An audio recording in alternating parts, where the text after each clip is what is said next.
요즘에 나온 기사 중에 가장 열받고 안타까운 기사가 뭐였습니까? 예? 예, 그렇죠. 한 애가 그 어린이집 차에서, 예.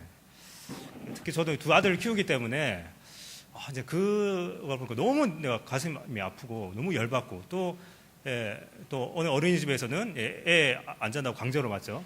이렇게 질식사 시키고 뭐 이런 게 있는데 그것뿐만 아니라 그 기사 PPT를 보여주시면 감사하겠습니다. 네. 이렇게 최근에 보니까 KTX 해고 공무원들 12년 만에 정규직으로 복직 하는 기사도 있고요. 그리고 갑질 총수 물러나라. 혹시 여기 아시아나 항공에서 일하시는 분, 네. 어쨌든 뭐 여기에 이렇게 가서 이렇게 하셨는지 모르겠지만 어쨌든 폭염 속에서도 마스크를 쓴 아시아나 직원들 막 요즘 이렇게 이슈가 되지 않습니까? 갑질 항공사들의 어떤 그런 잘못들이 이제 드러나고요. 그리고 난민은 어떻게 맞이할 것인가? 이 난민의 이슈가 또 끊임없이 이렇게 이슈가 있고요. 그리고 이제 어느 이제 기독교 기사를 보니까 교회 일주일에 3곳 새로 생기고 2곳 문 닫는다. 여러분 일주일에 3곳이 생기고요. 그러니까 그리고 2곳이 문을 닫는데요. 여러분 쉽지 않습니다. 그래서 앞으로 어떻게 해야 되나요? 네. 여러분, 여러분 이런 생각 해본 적 있습니까? 하나님은 우리가 보는 이 포털 사이트의 이 기사들에 대해서 어떻게 생각을 하실까? 이 사회에 일어나는 여러 사건들에 대해서 관심이 있으실까? 여러분, 하나님이 이런 여러 기사 중에 제일 좀 관심 있는 기사가 뭘 것 같아요? 교회 일주일에 3곳 생기고 2곳 문 닫는다. 뭐 하나님 걱정하는 거죠. 어쩌지? 이러면서 좀 목사들을 다시 좀 재교육시켜야 되나? 만약에 우리가 믿는 하나님이 그냥 종교적인 영역에만 그냥 머무는 하나님이라면 아마 이 교회가 문 닫고 하는 이런 것에 대해서 굉장히 관심을 가질 거고 나머지에 대해서는 별로 이제 관심이 없을 건데, 그런데 여러분 우리가 믿는 하나님은 아닙니다. 어떤 종교적인 영역에만 관심을 갖는 그런 하나님이 아닙니다. 여러분 우리가 믿는 이 하나님, 기독교의 하나님은 이 사회에 일어나는 여러 사건들에 대해서 관심을 갖고 계세요. 이 KTX 어떤 공무원들 이야기, 또 난민 이야기, 또 정말 갑질로 인해서 고통받았던 그 사람들의 그 이야기에 대해서 하나님은 관심을 갖고 계십니다. 그럼 그 근거가 무엇일까요? 하나님이 그들은 그 사회의 여러 어떤 사건들에 대해서 관심을 갖는다는 근거가 무엇이냐면 바로 성경의 어떤 성경 때문에 그럴까요? 바로 선지서. 그러니까 만약에 선지서가 이 성경 66권 중에 선지서가 성경 66권 중에 굉장히 많은 부분을 차지하거든요. 거의 한 20권 정도?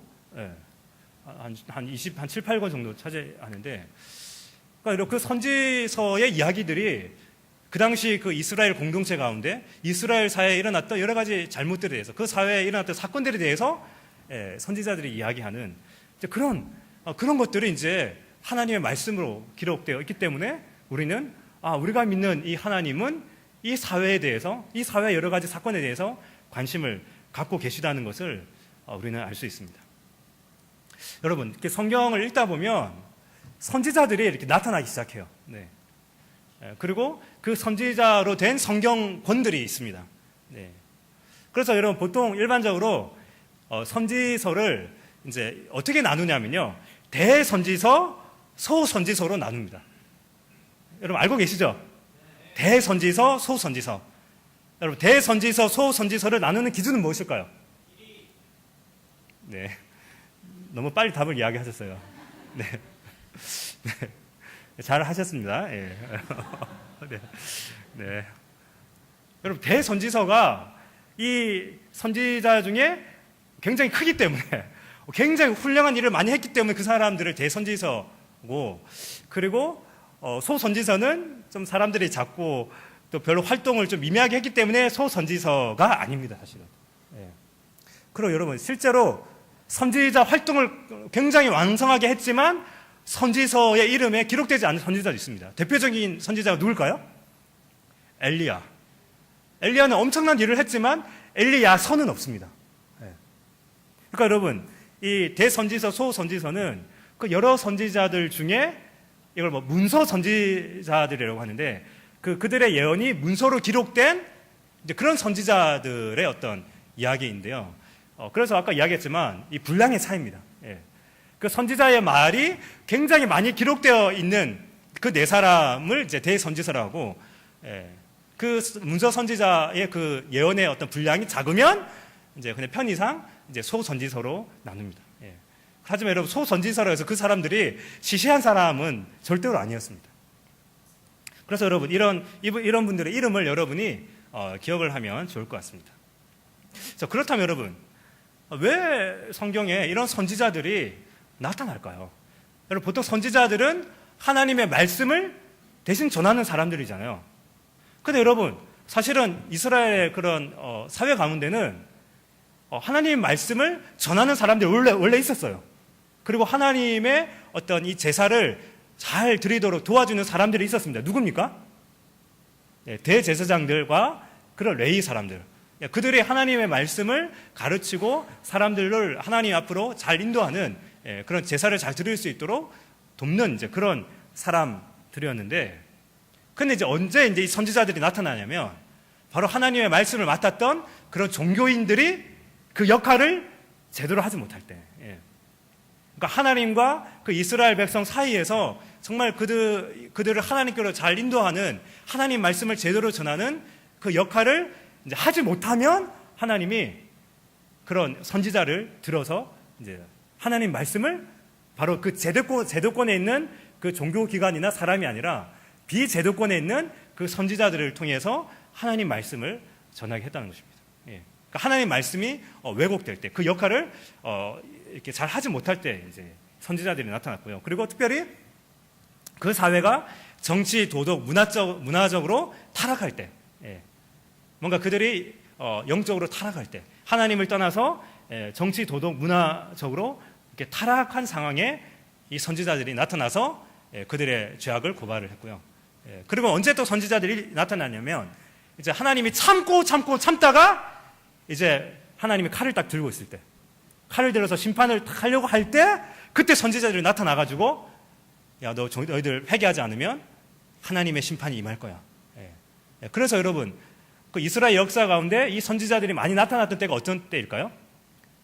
바로 남유다와 북이스라엘이 망할 때, 그 망하기 직전에 많은 선지자들이 일어났고요. 또 그때 이런 그 하나님이 선택하는 선지자가 일어났던 것처럼 또 가짜 선지자들도 그때 또 많이 일어나기도 했습니다. 바로 여러분, 이제 이런 이제 상황 속에서 선지자들이 이제 나타났는데요. 특별히 오늘 본문은 이 아모스는 여러분, 아모스서 이제 1장 1절을 보면 이렇게 되어 있습니다. 유다 왕 우시아의 시대, 곧 이스라엘 왕 요아스의 아들 여로보암 시대. 그러니까 아모스가 활동했던 시대가 이 여로보암 시대인데, 여기 나오는 이 여로보암은 여로보암 2세입니다. 그러니까 북이스라엘을 처음 세웠던 그 여로보암이 이제 1세고요. 이제 여기 있는 등장하는 사람이 이제 여로보암 2세인데, 근데 이때 이제 상황을 보면 사실은 겉으로 볼 때는 여로보암 2세의 북이스라엘은 가장 부강한 나라가 되었습니다. 왜냐하면 하나님께서 이 북이스라엘의 영토를 회복시켜 주셨거든요. 그러니까 땅을 이제 갖게 된 거예요. 그들이 여러분 여러분 그 당시에는 여러분 나라가 강하게 되는 건 뭡니까? 땅 따먹기 잘하면 강한 나라가 되는 거예요. 땅을 잃어버리면 약한 나라가 되는 건데, 그런데 이 여로보암 2세 시대에 그들이 많은 영토를 갖게 된 것입니다. 그러니까 땅을 많이 갖게 되면 어떻습니까? 혹시 여러분 중에도 이렇게 땅을 많이 가지신 분 계십니까? 조용히 땅 많이 가지고 있어요? 그래요. 네, 알겠습니다. 폭염 가운데 무슨 관계지? 어쨌든 그래서 폭염 때문에 이렇게 땅도 힘들고 어쨌든 여러분, 땅을 많이 갖는다고 하는 것은 뭘 의미하는 겁니까? 여러분, 경제적인 안정을 의미합니다. 그리고 나라가 어떤 영토를 회복하고 이렇게 땅을 가지고 있다는 건 굉장히 정치적으로 안정하다는 것입니다. 그래서 이 여로보암이 굉장히 오랫동안 북이스라엘을 통치했습니다. 예. 그래서 정치 경제적으로 굉장히 안정이 되고 그리고 부강한 나라가 되었고요. 그리고 그때 이상하게 주변 나라들이 자기들 문제 때문에 이스라엘을 침략하지 않았어요. 예. 그래서 이스라엘은 굉장히 군사적으로도 이렇게 부강한 어떤 그런 나라였습니다. 그런데 여러분 땅이 이렇게 생기고 하다 보면 이제 어떤 일이 일어나냐면 어떤 일이 일어납니까? 땅을 많이 가진 자와 못 가진 자가 생겨나게 되는 겁니다. 예. 그래서 여러분 이때 어떤 현상이 일어나냐면 부에 집중한 현상이 생긴 겁니다. 예. 예. 여러분 이렇게 땅은 땅을 많이 가진 사람이 더 많이 땅을 갖고요. 땅이 원래 없는 사람은 계속 땅이 없는 겁니다. 갑자기 제가 울컥하는데. 예. 예. 아니, 땅이 많은 사람이 맞죠? 좀 주면 되는데 아니에요, 여러분. 땅이 많이 가진 사람은 더 땅을 많이 차지하게 돼요. 예. 근데 땅이 원래 없는 사람은 계속 없어요. 예. 그러니까 그것이 이 여로보암 2세 시대에도 부에 집중한 현상이 생긴 거예요. 그러니까 빈부가 생기게 된 겁니다. 그러니까 그런 이 현상으로 말미암아 이제 또 여러 가지 이제 그 결과가 뭐냐면 종교와 윤리의 부패가 된 겁니다. 그 당시 종교 지도자들 그런 권력자들이 이렇게 땅을 많이 갖게 되고 하니까 안전하고 하니까 이제 하나님 안 찾는 거죠. 참 그래요, 여러분. 우리가 이렇게 배부르고 뭔가 이렇게 편안하면 하나님 잘 안 찾게 돼요. 자, 그러다 보니까 그런데 자기 직업이 제사장이에요. 그러니까 하나님을 섬기기 싫은데 자기 직업이 제사장이니까 이제 그거 가지고 계속 자기 부를 축적하겠죠. 그러면서 약한 사람들을 괴롭히고 이제 그런 이제 여러 가지 종교의 부패가 이제 일어나게 된 거고요. 그러니까 쉽게 말하면 그런 종교적인 행위를 자신의 어떤 부를 축적하는 수단으로 하고요. 그리고 또 어떤 윤리적으로 이제 부패하게 된. 또 윤리적인 타락이 이제 일어났던 그런 시대입니다. 바로 이러한 시대에 하나님께서 아모스라고 하는 사람을 이제 북이스라엘에 보낸 거죠. 근데 이 아모스는 굉장히 좀 특이한 사람인데요. 근데 사실 아모스서에 아모스에 대해서 그렇게 아주 자세히 나와 있지 않습니다. 이 선지서의 특징입니다. 그러니까 선지서는 이 선지자 자기 자신에 대해서 많이 드러내지 않습니다. 그러니까 하나님 말씀을 굉장히 많이 드러내지 그 말씀을 전하는 선지자가 누구인지를 많이 드러내지 않아요. 그리고 좀 중요한 것 중에 하나인 것 같아요. 그러니까 하나님 말씀을 온전히 드러내지 자기 자신이 뭐 이렇게 저렇게 하지 않습니다. 그래서 정보가 굉장히 작습니다. 그런데 보니까 이 아모스 1장 1절을 보면 두고와 목자 중 아모스라고 되어 있거든요. 이 두고와는 이렇게 남유다 지역에 있는 그런 마을이었습니다. 근데 여기에서 나오는 이 목자라고 하는 의미는 작은 가축을 사육하는 목자라는 의미입니다. 작은 가축을 사육하는 목자. 남유다에서 가축을 사육하는 이제 목자인 거죠. 근데 이제 7장 14절에 보면 거기서도 이제 자기에 대해서 목자라고 소개를 하는데 거기 나오는 목자는 소와 같은 큰 가축을 사육하는 어떤 목자의 의미라고 합니다. 이게 그 히브리 그 원어를 보면 그리고 이제 또 14절에 보면 자기는 뽕나무를 재배하는 자라고 되어 있거든요. 여러분, 때로 우리가 아모스를 약간 오해하는 게 그러니까 아모스는 뭐예요? 목자이고 시험 농부인 거예요. 근데 여러분, 그러니까 지금 이 시대의 어떤 목자와 농부로 단순히 생각하면 안 됩니다. 여러분, 그 당시의 메인 어떤 주된 사업이 뭐죠? 농업이고 뭐예요? 목축업이잖아요. 그러면 이 아모스는 어떤 사람이에요? 두 개를 다 갖고 있는 사람이에요. 큰 가축에서 작은 가축을 다 거느리고 뽕나무 재배지를 가지고 있었던 상당히 경제적인 규모를 가지고 있었던 지방 귀족입니다. 그렇게 많이 봅니다. 성경학자들이. 물론 이제 그는 선지자가 아니었지만 그래도 어느 정도 자신의 어떤 사업을 가지고 있는 지방 귀족이고요. 그리고 여러분, 이 문서 선지자들은 굉장히 언어적으로 탁월했던 사람들이에요. 그러니까 쉽게 말하면 무식한 사람이 아니라 굉장히 언어적으로 탁월한 자신의 어떤 예언을 문서로 기록할 정도로 그런 탁월함을 가지고 있었기 때문에 그는 아마 지식층이었던 거죠. 예. 그러니까 여러분, 이 아모스는 그 남유다에서 그 시대의 어떤 여러 상황들을 제대로 판단할 수 있는 어떤 식견을 가지고 있었고, 뭔가 여러 가지로 어떤 영향력을 행사할 수 있었던 그런 사람이었던 거죠. 하나님께서 이런 이 아모스를 들어서 북이스라엘에 하나님 말씀을 전하는 자로 보내신 거죠. 예. 그래서 여러분, 이 아모스가 제일 처음에 이제 어떤 고발을 하냐면, 그러니까 원래 생각하면 하나님께서 북이스라엘에 갔으니까 북이스라엘의 죄악들을 먼저 고발을 해야 되는데, 근데 이 아모스는 제일 처음에는 어떤 이 죄악들을 고발하냐면, 이 북이스라엘 주변에 있는 그 열방의 이방 나라의 죄악들을 고발합니다. 예. 아람, 블레셋, 두로, 에돔, 암몬, 모압, 예. 그들의 잘못을 이제 고발합니다. 예. 주로 그들의 그 죄악이 뭐였냐면, 예. 타자기로 길르앗을 타격했다. 사로잡은 자를 에돔에 팔아 넘겼다. 형제의 계약을 어기고 모든 사로잡힌 자를 에돔에 넘겼다. 긍휼을 버리고 형제를 칼로 죽였다. 길르앗의 아이벤 여자의 배를 갈랐다. 에돔 왕의 뼈를 불살라 재로 만들었다. 여러분, 다 뭐와 관련된 죄악들입니까? 예? 뭐와? 물건에 관련된 죄악입니까? 사람에 관련된 죄악입니까? 예. 그러니까 사람을 물건으로 취급한 죄악들의 몽롱인 거죠. 예. 그러니까 여러분, 이 이방 나라들이 진짜 나쁜 놈이었어요. 예? 그 길앗, 그 이스라엘 백성들을 예. 타자기로 타작하듯이 그렇게 막 괴롭히고 죽이고,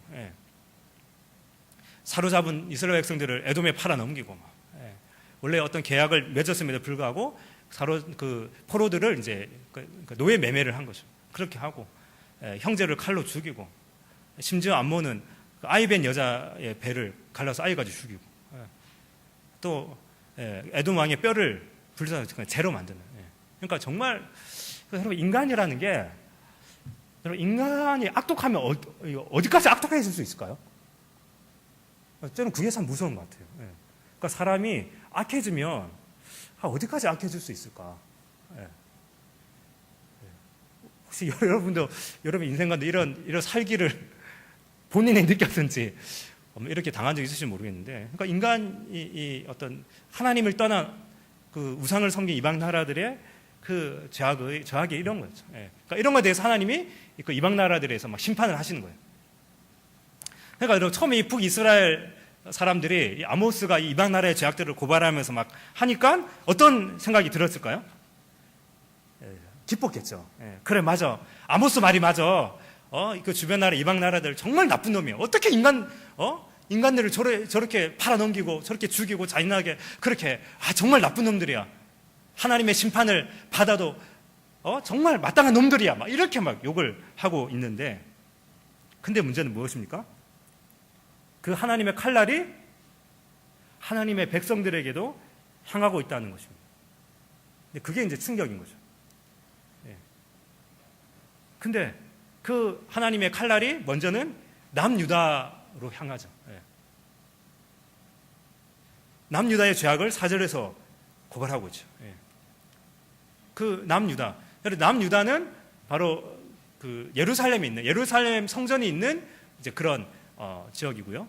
그리고 그 다윗의 그 전통을 이어가는 그런 어떤 하나님의 어떤 이 언약의 전통을 이어가는 그런 어떤 그런 프라이드가 굉장히 강한 이제 남유다였죠. 그들은 북이스라엘을 늘 무시했던, 저 나라는 바로 예루살렘 성전을 버리고 자기 나름대로 그 형상을 만들어 우상을 숭배하는, 그러면서 막 이렇게 자기들은 굉장히 우리는 다윗의 자손이야 이러면서 굉장히 이렇게 뿌듯해하는 그런 남유다인데, 그 남유다를 향해서도 뭐라고 이야기합니까?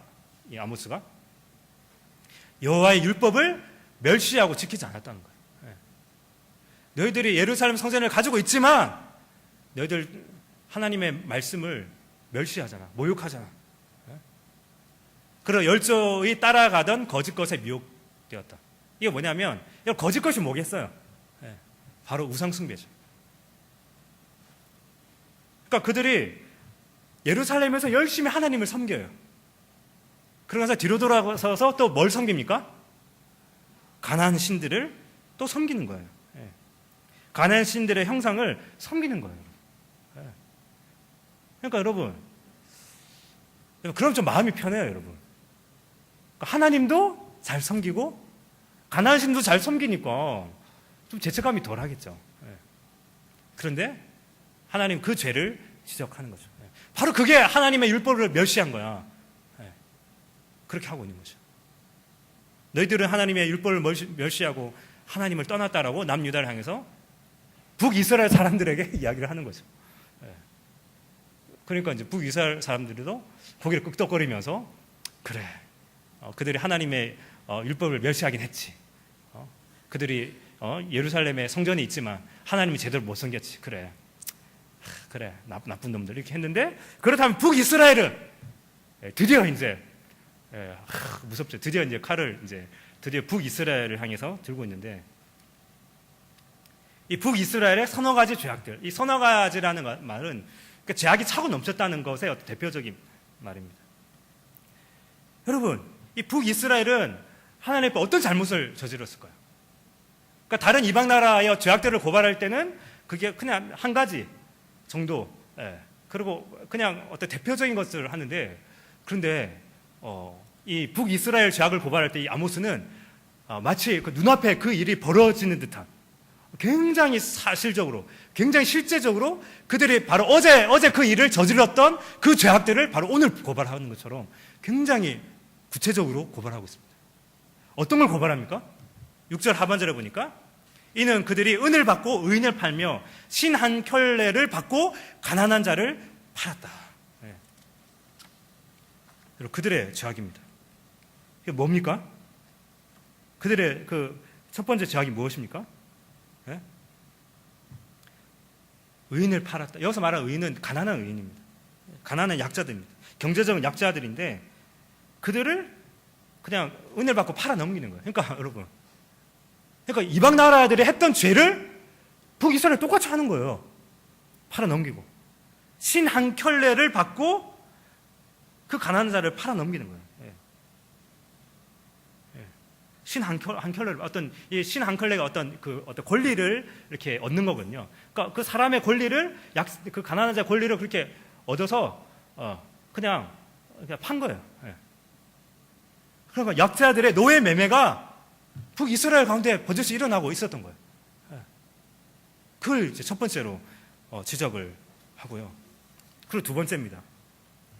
힘 없는 자의 머리를 띠끌 먼지 속에 발로 밟고 연약한 자의 길을 굽게 하며, 그러니까 힘 없는 자의 머리를 어떻게 해요?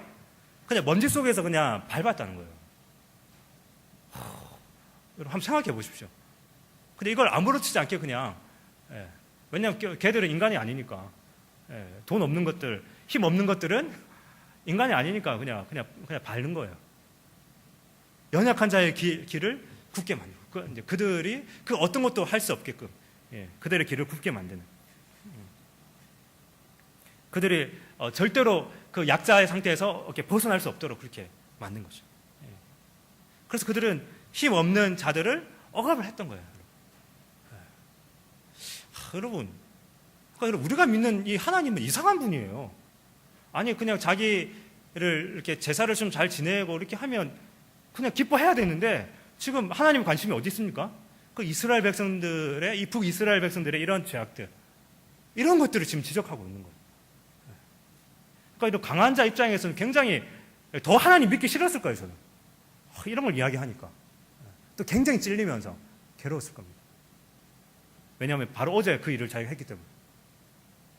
그리고 또 어떤 죄입니까? 아버지와 아들이 한 젊은 여인에게 다녀서 내 거룩한 이름을 더럽히며. 뭡니까 여러분? 성적인 타락이죠.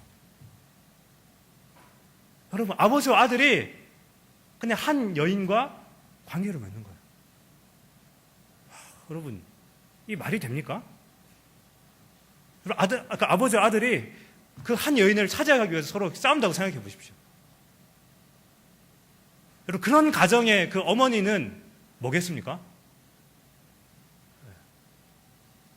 그 아버지와 아들의 이 성적인 그 욕망으로 희생된 그 그 가정의 어머니. 예. 그러니까 여러분, 그러니까 이런 일을 저질렀던 거예요. 예. 그러니까 성적으로 타락하고 가정에 파괴가 일어났다는 거죠. 이걸 지적하고 있고요. 그리고 뭡니까? 모든 제단 옆에서 전당 잡은 옷 위에 누우며 그들의 신전에서 벌금으로 얻은 포도주를 마십니다. 예. 이건 특별히 어떤 종교 지도자들, 그들의 어떤 횡포와 타락인 거죠. 예. 그러니까 전당으로 잡은 옷, 그러니까 가난한 사람이 그러니까 전당으로 잡은 그 옷 있잖아요. 그러니까 원래 율법을 보면 전당으로 잡은 옷은 밤에 돌려줘야 돼요. 왜냐하면 이 팔레스타인 지역은 밤에는 춥거든요. 그래서 돌려줘야 되는데, 그런데 그렇게 하지 않았다는 거예요. 그냥 그걸 가지고 그냥 자신들의 어떤 이익을 챙겼다는 거예요. 그리고 벌금으로 받은 그 포도주, 그걸 그냥 마신 거예요. 그러니까 자기들의 욕망을 위해서 그 약자들의 어떤 그런 것들을 그냥 무시하고, 그러니까 그들의 쾌락이 수단으로 삼은 거예요. 그러니까 약자들의 고통이 강한 자들의 어떤 쾌락으로 전락해버려요. 이 권력자들의 횡포와 타락이 바로 이스라엘 백성, 이 북이스라엘 가운데 일어났던 삶의 실제의 모습이었던 거죠. 여러분, 이걸 지적을 합니다.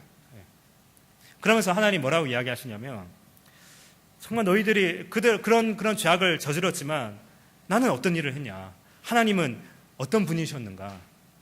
하나님은 그 아모리 사람을 멸하셨습니다. 그들을 괴롭혔더니 아모리 사람들을 멸하셔서 그들이 살 수 있도록 그렇게 해주셨고요.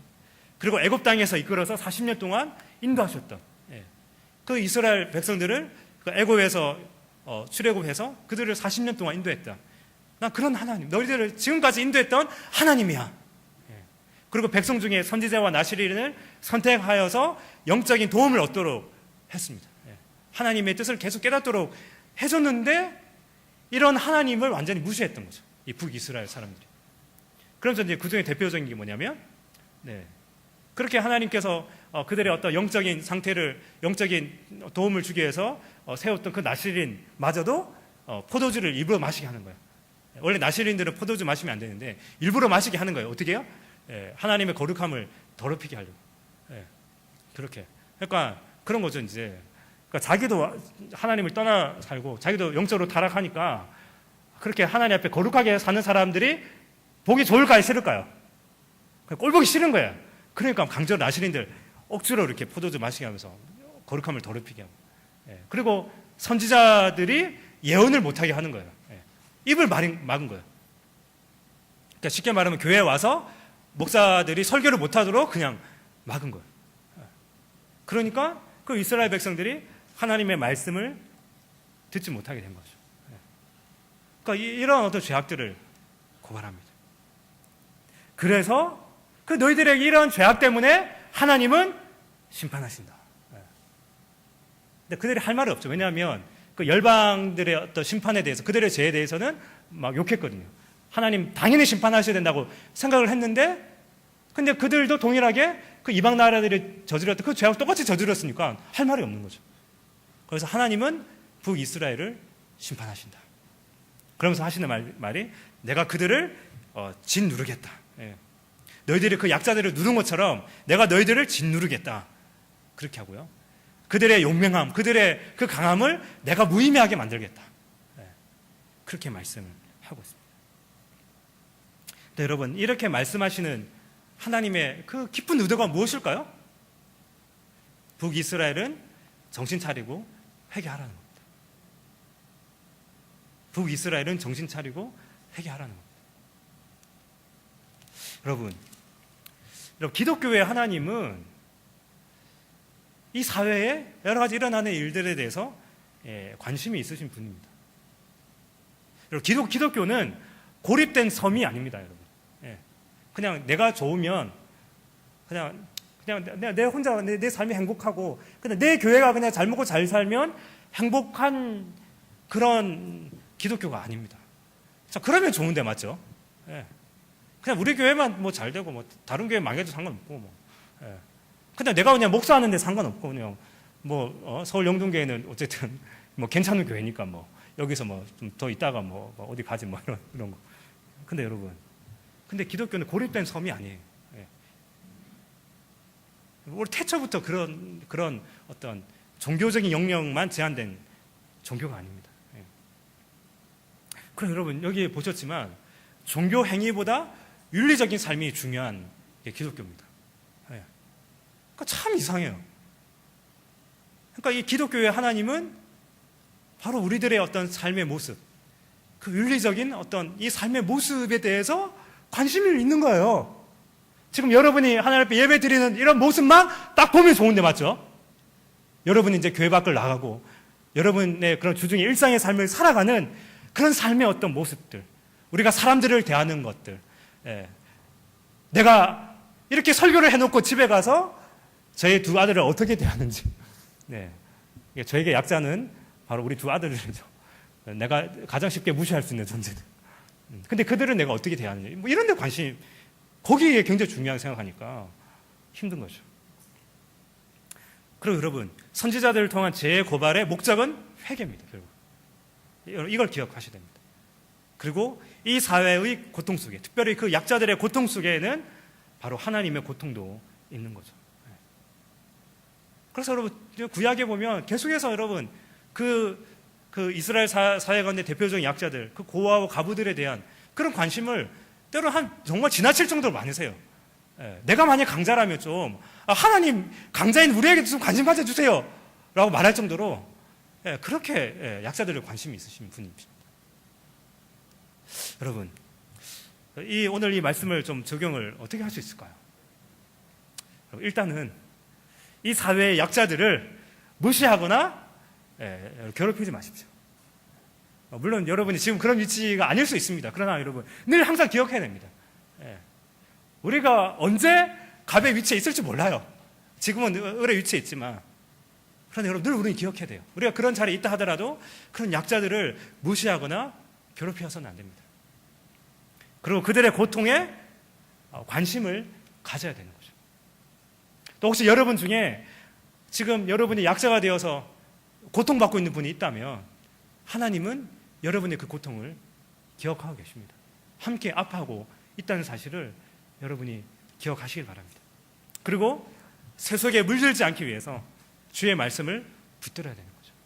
끊임없이 이 세상은 그 북이스라엘 백성들처럼 끊임없이 하나님의 백성들, 그 거룩하게 살려고 하는 그 백성들을 세속에 물들게 하고 그 거룩을 더럽히게 만들려고 하는 바로 그런 시대 속에서 그런 세속에 물들지 않기 위해서 주의 말씀을 우리가 계속해서 붙들어야, 하나님의 말씀을 계속 내 귀에, 내 입에 계속 달고 있어야 우리가 그것으로부터